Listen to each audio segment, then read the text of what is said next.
South India Shopping Mall, the wedding mantra, Sarikotta wedding collection, South India Shopping Mall.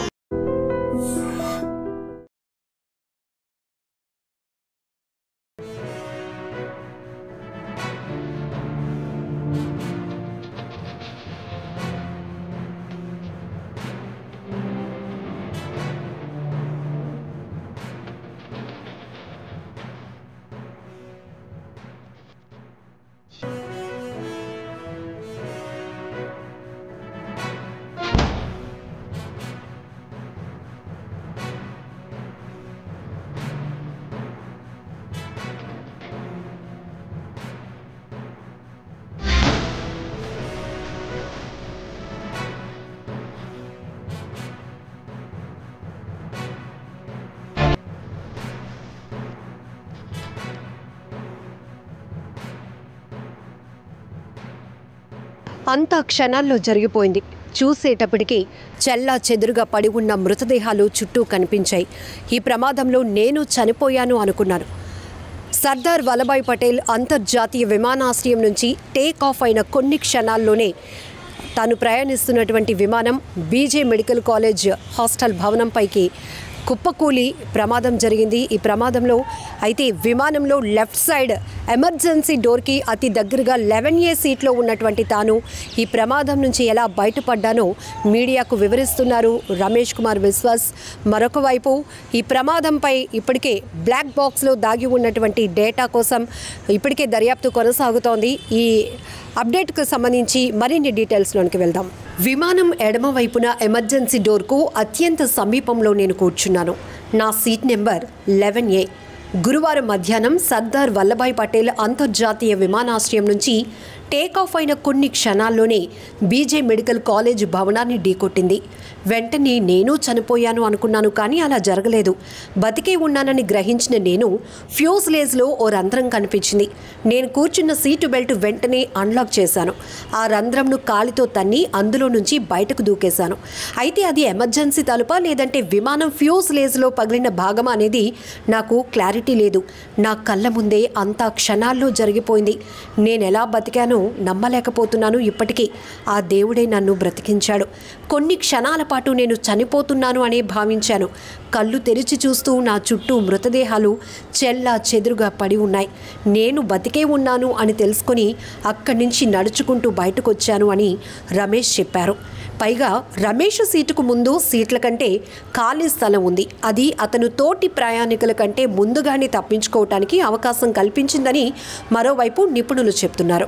విమానంలోని ఇతర ప్రయాణికులు బయటపడలేకపోవడానికి కారణం అది భవనాన్ని ఢీకొన్న తర్వాత అటువైపు హాస్టల్ గోడ అడ్డుగా ఉండటమే అని అంటున్నారు. అత్యధిక మొత్తంలో ఇంధనం ఉన్న ఆ విమానంలో దాదాపు బతికి బయటపడటం అనేది అసాధ్యమే, ఇక మిరాకిల్గా కూడా చెప్పుకోవచ్చు. అలాంటిది ఒకే ఒక్క ప్రయాణికుడు రమేష్ స్వల్ప గాయాలతో బయటపడటం చాలా అదృష్టమనే చెప్పాలి. కాగా ఈ ప్రమాదంలో కూలిన విమానంలోని 242 మందిలో 241 మంది మృతి చెందారు. ఇక బీజే మెడికల్ హాస్టల్ భవనంలో 33 మంది విద్యార్థులు మృతి చెందారు.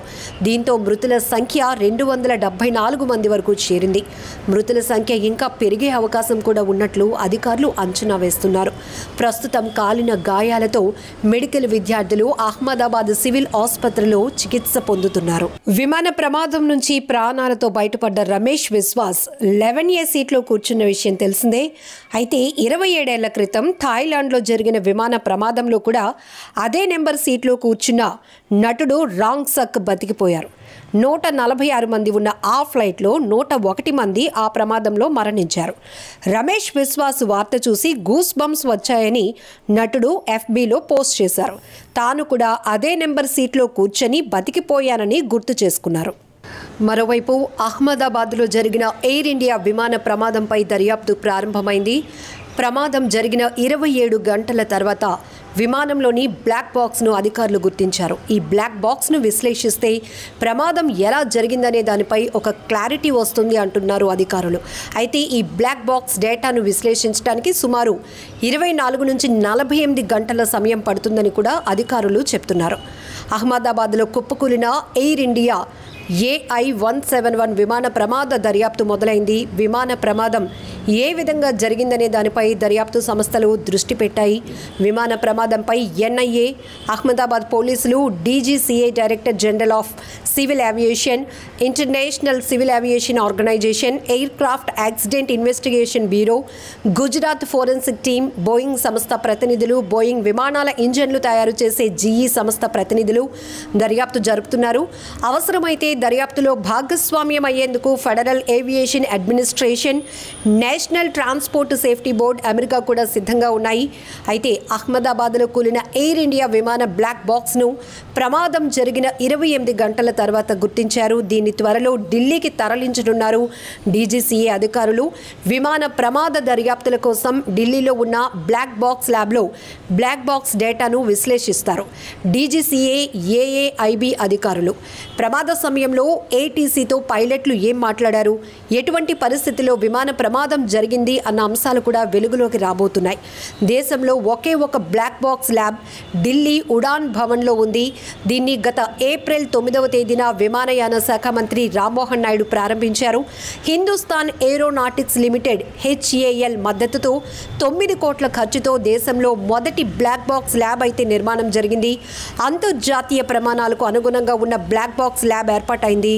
భారతదేశంలో జరిగే విమాన ప్రమాద దర్యాప్తు సామర్థ్యాలను అభివృద్ధి చెందిన దేశాలతో సమానంగా ఉండేలా ఈ ల్యాబ్ను రూపొందించారు.